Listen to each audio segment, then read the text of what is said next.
Sister, the story of Ruth Wayne and her problems as a woman, as well as a nurse, a wife, and a mother. Today's episode in just a moment, after this message from our sponsor.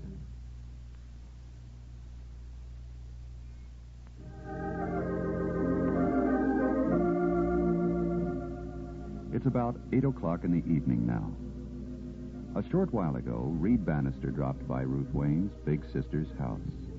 Perhaps Dr. Carville told him that he had called John in New York that afternoon to ask him about Diane, and that John had refused to talk to Ruth. Or perhaps Reed sensed by himself that Ruth was all unnerved. In any case, he sat down at the piano soon after he arrived. Oh, Reed, it's awfully good to have some music here again. Besides, Nettie and Hope will be coming over later. Oh, I didn't know that. Want me to go? Oh, no, not until they come. I'm not sure what time that'll be. Nettie works until quite late. All right, Ruth. Trouble there? What makes you ask that? Oh, I know you've been worried about the two of them. And I met Nettie for a minute last night. He was on his way over here, all jittery. Oh, well, I think that particular crisis is over. I hope so. But there'll be others? Aren't there always for everyone? Yes, I suppose so. Reed, I don't want to talk about Nettie and Hope. I want to talk about you. My favorite subject. Go right ahead. No, I'm serious, Reed. It's something we've gone over before. How much longer you're going to stay on here in Glen Falls? When you're going back to the medical center? Why are you so interested, Ruth? Why do you want to know? Why? You know very well why. Because I feel a great sense of responsibility.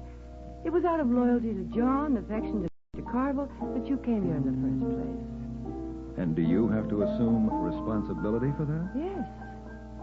Because, in a way, I know you came here because of me, too. That's right.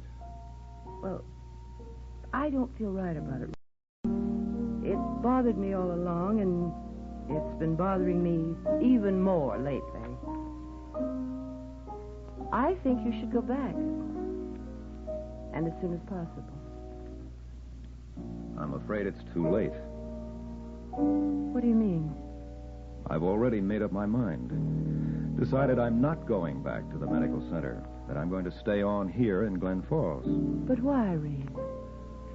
Because I want to stay. Because I like it here. And for Dr. Carville's sake, for your sake, and for my own, principally my own, I'm going to stay. Do you think that's reason enough? Yes, Reed, I suppose it is. I suppose it is. The story of Big Sister will continue after this message from our sponsor.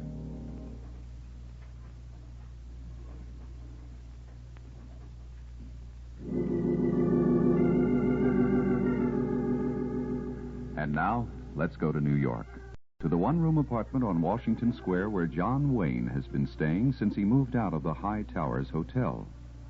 There was a knock on the door a minute ago, and John didn't answer it. But now it comes again, more imperatively. And finally... Oh, Steele. Hello, Doc. How are you? Is that why you come down here to ask me how I am? Oh, partly. I haven't seen you in a couple of days. Can I come in? Oh, I suppose so. Thanks. Ah, pretty nice place you got here. A little small, but nice. Not quite like your penthouse. No. How'd you know I had a penthouse? I didn't, just had a feeling that you would have. Mm-hmm. Duplex, 2 stories, over by the river. You'll have to come over sometime. Why? Because I think you'd like it. Because I want you to come. I like space, Doc. Lots of room. This place here give me the willies after a while. I guess it's all right for somebody who likes to be alone a lot. It is, except that an awful lot of people seem to drop in unexpectedly when they're not wanted. All right. Lay off, Doc. Will you stop riding me? You ought to know by now you can't get me mad. And you can't get rid of me either. Till I'm good and ready to go. Then I suppose I might just as well make the best of this. Attaboy. You know, Doc, you don't look so good. Don't I? No. green around the gills. You look tired. You know, I'm going out of town tomorrow. It's one of the reasons I dropped in. I thought maybe you want to come with me. Come where? Well, one of my business associates has a place down on Long Island. Big place. Pretty nice, too. A beach, pool, tennis courts, you know. I'm driving down tonight. What do you say you come down there with me? Do you a lot of good. Thanks, Steele. I'm not interested.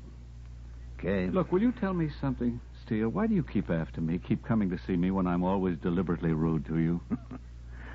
I don't know. I guess I must have a thick skin, Doc. Oh. I never mind, and besides, I like you. First of all, because you did me a good turn.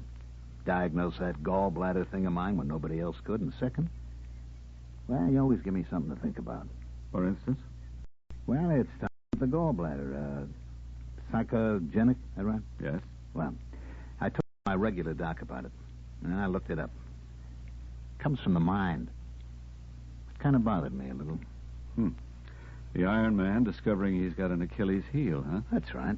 You know, I'm a pretty tough guy. I'm never sick, eat anything, drink anything, never worry about anything. I figure nothing can ever touch me. Then all of a sudden, bam, there I am, all doubled up on the floor. Frightening, isn't it? Proves that you can never really get away from yourself, from your own mind. If there's something wrong, it'll show itself somewhere, somehow. There's a whole new school of medicine based on that theory, psychosomatic medicine. No kidding. Hmm? You know what I keep wondering, Doc, is how's it going to hit you? Or has it already? What do you mean? I mean, how is what's wrong with you going to show itself? That's enough, Steele. I think you'd better go. All right, Doc. Sorry you won't come down to the country with me. Steele. Look, you've often said that you wanted to do something for me. There's something that you can do if you want to. Just name it. Well, I've gone through the money that I brought with me, and I don't want to draw on my Glen Falls account. Could you lend me some? How much? Oh, I don't know. Say $200. What, are you kidding? Well, if that's too much, Too much. Make it $1,000. $2,000. No, just $200 if you're sure you can spare it. Oh, yeah. And look, Doc, don't get the idea that I think I'm breaking you down just because you're a little short of cash. Money don't mean anything. Not a thing in the world. When you got it.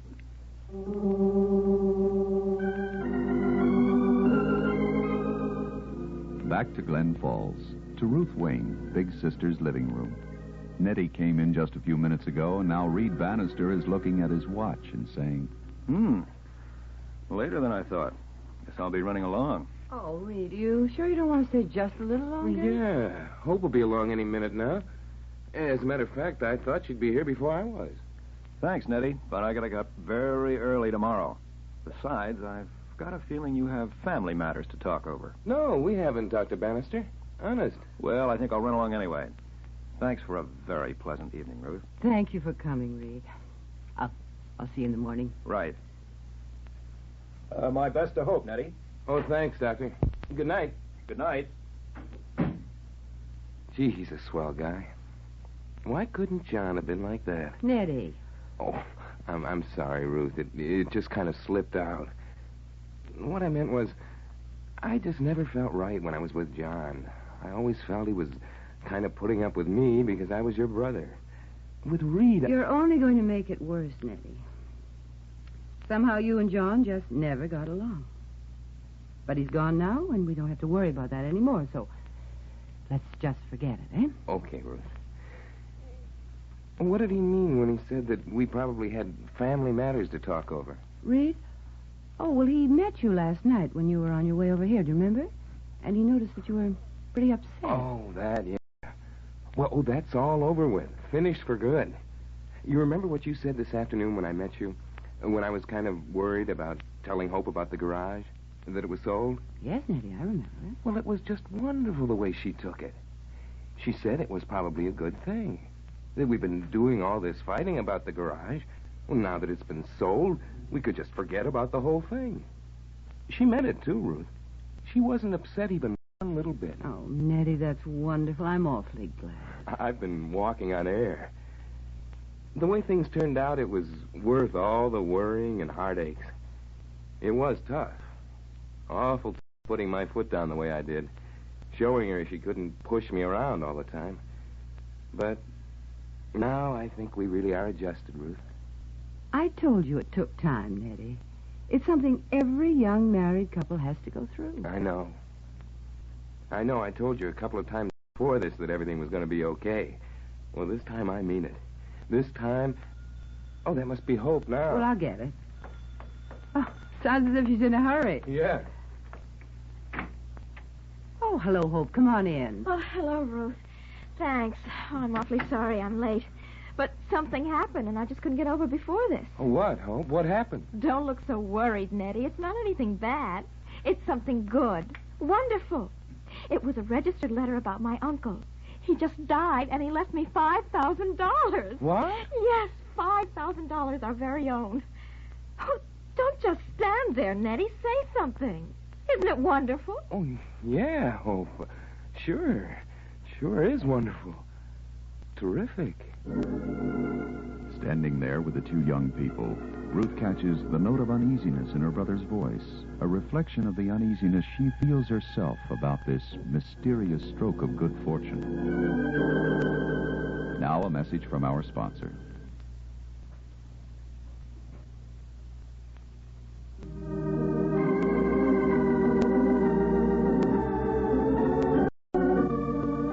Join us tomorrow on Big Sister. Lee Stevens speaking. Big Sister is a production of Nana Radio.